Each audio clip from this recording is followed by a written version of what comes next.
What's going on, y'all? Jeff Lightsy Jr. here with the Ball Sports Network. And in honor of the Combine starting, we are going to talk about two of the best, quarterback prospects in this year's 2020 draft.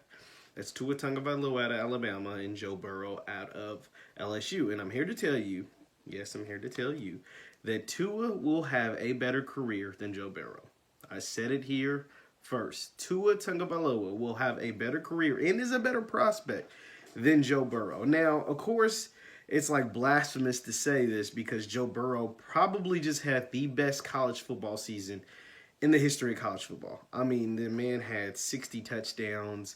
They won every game, undefeated season, national champions, and defeated Clemson in the championship game in essentially a blowout. Like, they blew everybody out, basically, except for Alabama.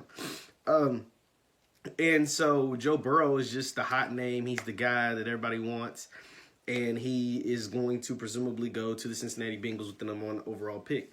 Now, do I think that's a mistake? No. I think the Bengals should take Joe Burrow. One, he's an Ohio kid. Two, he had just this remarkable season. And three, we don't know what Tua's medical is, right? So you can't really pass up on a guy who just had that season that's from Ohio for a guy that's injured, even though he probably, if healthy, 100% healthy and clears everything medically, is the better quarterback prospect. Now, here's why Tua is the better quarterback prospect. So Joe Burrow, like I said, just may have had the best college football season, but a lot of things just lined up perfectly for Joe Burrow. The first thing that we have to take into account that ultimately is what laid the foundation for everything to just go so perfectly for Joe Burrow. They got Joe Brady. All right. LSU will take a massive step back this season, the 2020 season, partly because they lost Joe Burrow, but mainly because they lost Joe Brady. Now, Joe Brady came in and just completely revolutionized, evolved the LSU offense.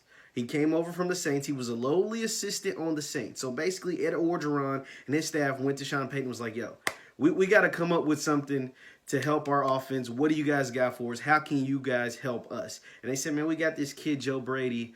He's a really young guy, but he's really uber smart. You can have him, right? Sends over Joe Brady, and the whole offense is flipped upside down, and we saw the results of that. The 2019 season for them was historic. Joe Brady's gone.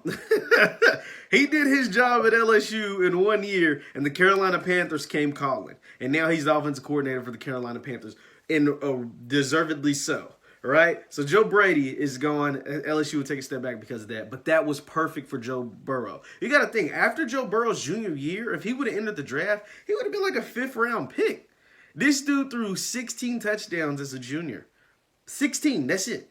And threw 60 the next year. You know what I'm saying? Scored 60 the next year. That's a hell of a jump. 16 to 60. Come on, man. Like, that is just astronomical. He didn't go from 30 to 60 or 25 or 40 to 60. He went from 16, I think about 20 total touchdowns. He tripled the amount of touchdowns he scored. So Joe Brady is part of that. Two, he had the best offensive line in the entire country, right? His offensive line won the award for the best offensive line in the entire country. Right? So that matters. That definitely matters. Because when you get to Cincinnati, they ain't going to have the best line in the country. And three, everything was so perfect. The championship game was in Louisiana. And Alabama had a bad year. Alabama, historically speaking, had a down year this season. They weren't in the New Year's Six. They weren't in the SEC championship. They had a bad season. Their defense was probably the worst Alabama defense since the early part of Saban's tenure at Alabama. Their defense was awful. They were horrible. And Tua missed several games because he got hurt. He missed the last 4 games, I want to say, 3 or 4 games because of injury. He was hurt in the games prior to that. He had hurt his ankle and his knee, and then the last 3 or 4 games, he broke his hip. So, everything was just so perfect for the LSU Tigers, and that's why Joe Burrow was able to succeed. But Tua, so let's go to the Tua side of the thing. Tua, we have never cared about a Alabama quarterback until Tua Tagovailoa showed up on campus, right? Jalen Hurts got us excited a little bit, but we saw the limitations. We knew he would never, or at least at the time, we didn't think he could be an NFL caliber quarterback. It was so bad that in the championship game at halftime, Nick Saban pulled the trigger, pulled Jalen Hurts out of the game, and inserted a freshman that hadn't played all year. Because he knew what type of talent Tua Tagovailoa was. And then over the last 2 years, Tua has 80 touchdowns over a 2-year span. That's 40 touchdowns apiece. And this last season, he missed 3 games. They played injured in 2 other ones, including the LSU game. He had 400 yards against LSU on 1 leg. The man had 400 yards on LSU with 1 leg. He missed several games because of his injury and still had 80 touchdowns. Peep this. Tua, as great of a season Joe Burrow had, Tua still had more, over the last 2 years, still had more touchdowns than Joe Burrow. And he missed more games because of injury.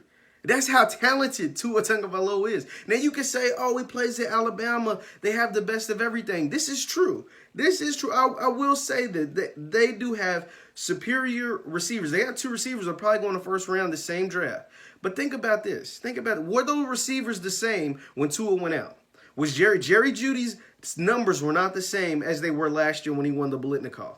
Henry Ruggs' numbers were not the same as they were last year when Tua went out this season. They weren't. They weren't. And Alabama has had supremely talented receivers before. Amari Cooper, Calvin Ridley, Julio Jones. Under the same Nick Saban era, and have never had a quarterback like this. Those receivers didn't have the numbers Jerry Jeudy had in his junior year or his sophomore year. And there's a reason, because they didn't have Tua at quarterback. Tua's the best quarterback prospect in this draft. He reminds me of Russell Wilson, just left hand. Maybe not as mobile, but deadly, deadly, deadly. Drew Brees accurate.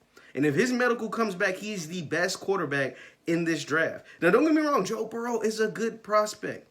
But the fact that he will go to Cincinnati, the fact that everything worked perfect his last college season, and we only have 1 year of good tape, 1 year of good tape, I'm going with the guy that's proven, inserted as a freshman in a national championship game, balled out, won them a championship. Sophomore year, historic SEC numbers. Junior year, on pace to break his sophomore year stats, but just got hurt.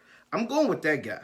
That guy, Tua Tagovailoa, and the fact that I think he's going to end up in Miami.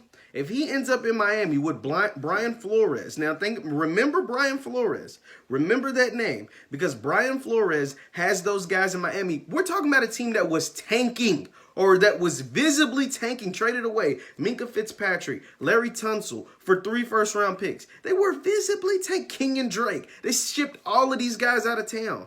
All of these guys out of town, and they still managed to win enough games to put them in the 5th overall pick. The 5th overall pick, not number 1. Would you just trade away your 3 best, and your quarterback's Ryan Fitzpatrick, right? Ryan Fitzpatrick. But they were able to revitalize Devontae Parker's career, and they have guys that play hard every single game, kept the Patriots from getting the 1 seed. They beat the New England Patriots, made them play in Wild Card Weekend. The Patriots had to play in Wild Card Weekend because they lost to the Miami Dolphins, because Brian Flores is a really good coach. And when Tua goes to Miami and plays under Brian Flores, that team is going to be very, very good very, very soon. And that is why I think Tua will have a better career. And think about it. Think about the division. Tom Brady's leaving. Tom Brady is going to be out of that division very soon. And you're going to go against a Jets team with Sam Darnold. I'll take Tua. And a Bills team with Josh Allen. I'm going to take Tua. Tua is going to be the best quarterback in that division the day he steps on the field. As long as Tom Brady's gone, which he will be very soon, even if Tom Brady resigns with the Patriots, he's going to be gone very soon. We're talking about a 43-year-old Tom Brady. Tua's going to have a great career. I think Burrow still has a chance to have a really good career, but if you're telling me who's the better quarterback, who's the better prospect, it's Tua. Who's going to have the better career, it's Tua Tagovailoa. Let me know what you think in the comments. Once again, my name is Jeff Lightsy Jr. with the Ball Sports Network. Thank you guys for watching. Continue to like and subscribe to our videos. Hit the thumbs up button. Thanks for watching. We'll see you next time.